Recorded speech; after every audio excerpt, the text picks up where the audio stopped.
Hey everybody, it's your buddy Beard Grizzly, and back so soon. Well, I figured with trials going on today, not everyone was going to be interested in taking part for one reason or another. I figured we could at least take a peek into the weapons of the event and see what the entries had in store for us. That said, there seems to be an order to these weapons, and one that could be slightly moved around from position to position. I'll be reading excerpts from these weapons, but I'll keep the cards on the screen for you guys to read them in their entirety if you're at all interested. Just wanted to get that out of the way. I should also mention that the one and only lore book that seems to be revealed so far is also mostly about trials, but largely about the old Trials of Osiris. I'm sure we'll get to covering that sooner or later at this point, which, granted at my pace, might be sooner rather than later. And being that this season seems light on lore, I have a feeling we'll see them overlap, unless we get some more later on, which could entirely be possible for the way that this season seems to be going. That is, unless Bungie releases another 10 web lore entries on their website, because they just keep releasing more of those. Anyway, mild rant, sorry. They're just a real pain to archive, and finding them on the website again is a real pain. Anyway, but that question that I've left you with in the title, however, what do these entries have to do with the entries from Divinity and the Garden of Salvation raid armor? Well, we'll get there. It's a working theory for now, but I want to let you guys decide on things a bit more as we go along. Don't want to jump too far ahead, and I know I've never really touched base on those armor entries or anything at all, which I guess we'll have to get to here sooner or later. Anyway, let's get into this thing. I should note a few things beforehand from these entries. These entries are happening current day. In the first entry, which I assume is the Summoner, thanks to the Fireteam here arriving on Mercury, it mentions that Trials of Osiris had taken place before. It's been several years since Trials had been held otherwise, and I like that they mention the previous iterations piece as a bit of a callback to the short-lived Trials of the Nine. It seems that Saint 14 is in charge of the Trials this time around, and, well, not only was he not around for them the first time, but he and Osiris being partnered up more and more is becoming a commonality, it seems. No. Stop it. I'm not setting up your ship. Stop it. A guardian named Treston is flying the ship that they're in, bound to the Burning Steps. It's an old favorite for Trials, as if memory serves in this game, that's when it was introduced before being opened up as a full Crucible map. But there's one important piece to call out here, and it all has to do with hope. As I said, Treston's been around the block. She's been dealing with a lot of tough circumstances over the course of being a guardian, and clearly her mental stability is in question. Or rather, some of her darker thoughts may be getting the better of her. But there's two kinds of hope, or lack thereof, that we'll see in these entries. Treston happens to be dealing with a lot of these quietus thoughts, as the entry says. I'll read the definition here and I think you'll get it. Quietus, literary, death or something that causes death, regarded as a release from life. Again, two kinds of loss of hope as we go along here. Not really creating a great picture of some of our would-be trial starlets as well, I imagine. I feel this is an important time to drop this number on the screen and to remind you if you need help, or having thoughts or otherwise, please do so. Family, friends, sometimes that's not enough. Thank you. You are not alone, Guardian.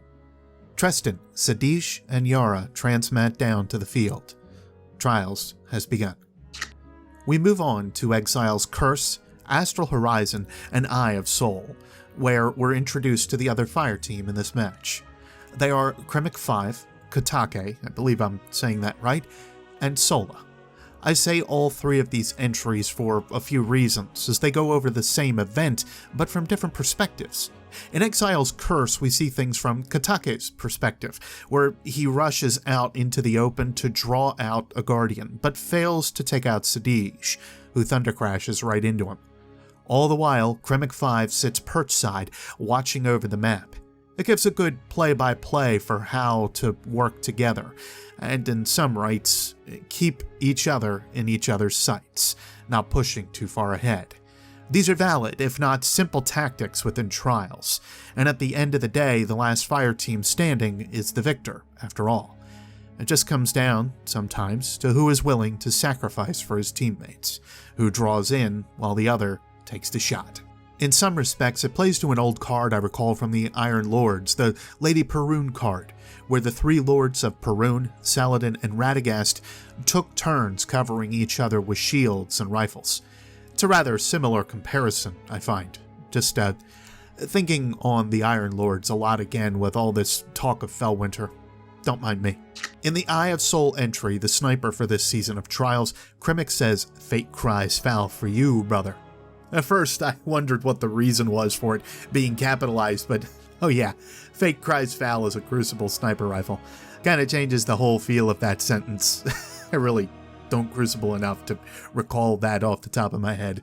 Anyway, though there is another curious piece in Eye of Soul about Sola, the warlock that seems to be brimming with odd energy, enough to distort the air around her and cause issues for those looking down the scopes at her just as much. This carries into the next entry of Tomorrow's Answer. This is where we start to see things snap. Quick count here to keep the battlefield updated. Sadij thundercrashed into Katake, and Krimik 5 took the chance to snipe Sadij after the thundercrash had landed. One down on both sides. Sola attacks Treston and Yara, coming at them with a Nova Warp.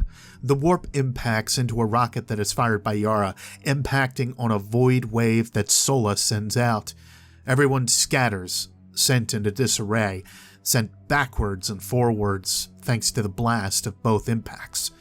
Yara looks up to see Treston down for the count, beaten by Sola by some means after a hail of auto-rifle fire. Sola, using her Warlock Void Grenades, places the grenade behind the chest piece of Treston. All Yara can do is watch as Treston is peeled apart by the gravity wave that sits against her. Treston was the one that already had some troubles, if you recall from earlier.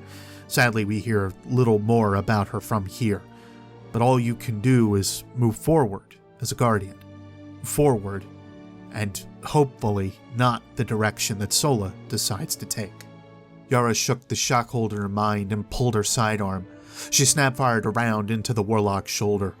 The Warlock recoiled from the force and whipped an open palm of malformed void at Yara, releasing unstable energy that shattered the pistol's frame into ragged scraps. No more of that. That was cruel. She didn't deserve. None of us deserve. It's about what you get. The Warlock smiled and raised a hand of gnarled void. Brace yourself. Sola could feel the light twisting from her prey's core. She jerked her hand, which dripped with hungering power, and plucked at something deeper. Sola worked her power between her prey's ribs and felt them give way. She dug in spite of the pleas, feeling for a grip to hoist their light to the surface and find what hid underneath. So, Sola's intent bit deeper, malleable claws that flexed against her prey's light.